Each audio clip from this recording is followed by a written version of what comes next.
Well, the sign across the street keeps reminding you how long I've been doing this work. So 40 years it keeps saying to me every day, 40 years you've been at this. And I've been having that experience that maybe others of you have, and that is the older you get, the less you know. I think like young priests probably know everything. They're fresh out of the seminary. They know it all. They know if you just do it this way, it'll all be perfect. And I resonate with that first story Jesus tells today, because the farmer doesn't know how it happens. He plants the seed and he harvests. The rest, I don't know. It comes up. And I think, yep, that's my experience of priesthood, is you can plant and you can harvest, but for the life of me, I don't know. I don't know why spiritual growth happens sometimes and doesn't others. It just doesn't make much sense. Now, I know, in the church, we've learned a lot from the corporate world. I took that Good Leaders, Good Shepherds program, which was kind of like an MBA in how to run a parish. So I learned how to organize and do long-range plans and evaluate and have clear goals and follow up. I learned. That doesn't make people grow spiritually. So this was about 20 years ago now when I was at Guadalupe. I got invited to be one of the outstanding pastors in conversation. They were having this program, so they invited the outstanding pastors. So we would all, for a week, talk to one another, and we would come out refreshed and renewed and a million new ideas. So I went, and I was at Guadalupe, which is an immigrant parish. And one other guy was in Appalachia, so he had a coal mining town. Everybody else was in a suburban mega parish, kind of like my last one, like Columkills. So they had staffs of 20 and 30 people, and they had all these programs, and they spent the whole week bragging about everything they're doing. And I kept thinking, you're not doing any of it. Your staff is, and the parishioners are, but Father, this is not about you. You're not the one doing it. I left not rejuvenated, I left angry, thinking, come on, let's give credit where credit is due. We can run a good program. It doesn't mean it's going to work. It doesn't mean it makes people grow spiritually. God does. God does. Not me, not Damian, not anybody on the staff here. God does. And every parent here knows that's the case. Because how many of you here have taught your children all about the love of Jesus and the wonder of the faith, and they said, bye.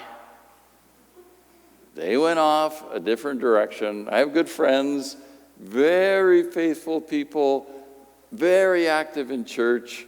Some of their children are atheists. Oh, sorry, don't believe. Okay. So, why?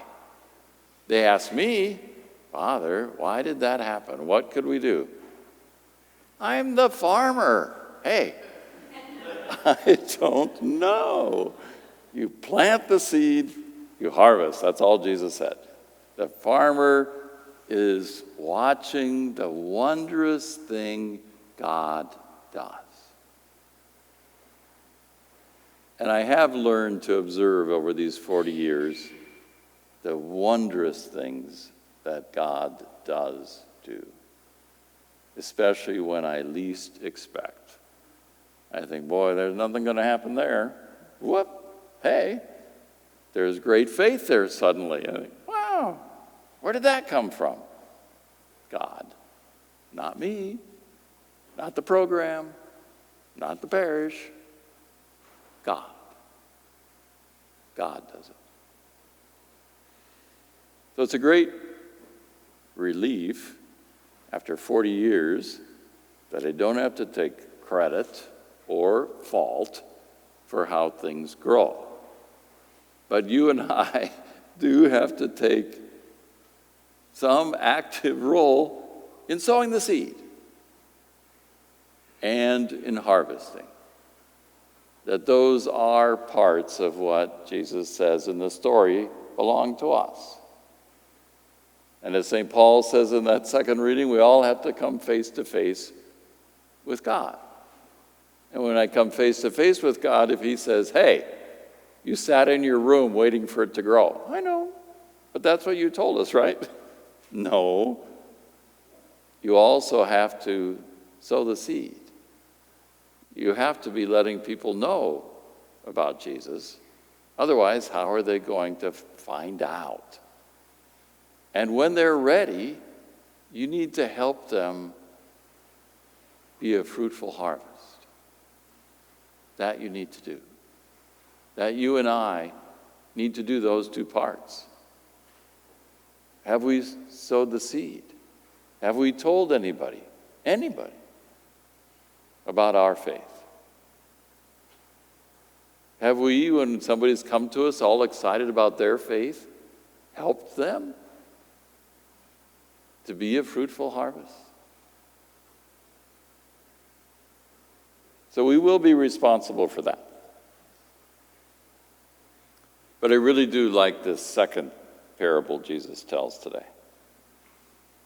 And it makes so much more sense to me once I was in Israel. Because when you're over there, you see mustard. You know, Jesus tells this famous story. It's a little mustard seed, tiniest of seeds, grows into the biggest of shrubs. What? Jesus is telling a joke. We just forget to laugh. It's not the biggest of shrubs. It's about that big. Has beautiful yellow flowers. The biggest they might get is my height. They may get 6 foot. It's a shrub.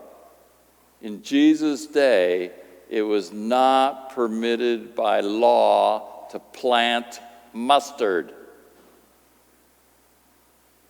It's a weed. You don't plant mustard.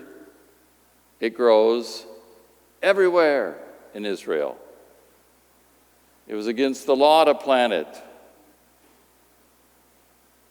It'd be like you planting dandelions or musk thistle or some other noxious weed that we have here.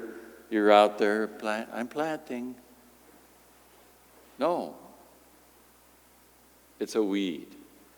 You can't get rid of it. Once you plant mustard, it always comes back. When I was a little kid in our garden growing up, my mom thought it'd be a great idea to plant peppermint. Mint goes everywhere. And all the time growing up, my tennis shoes smelled of mint.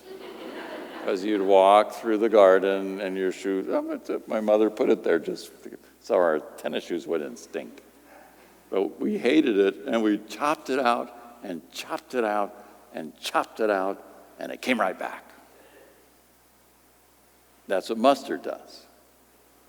You chop it out, it comes right back. Because Jesus is saying to his disciples and to you and to me, don't sweat this stuff. The kingdom of God is not a mighty cedar. The kingdom of God is a mustard. It's a weed. People will try to squash the kingdom of God. It comes right back.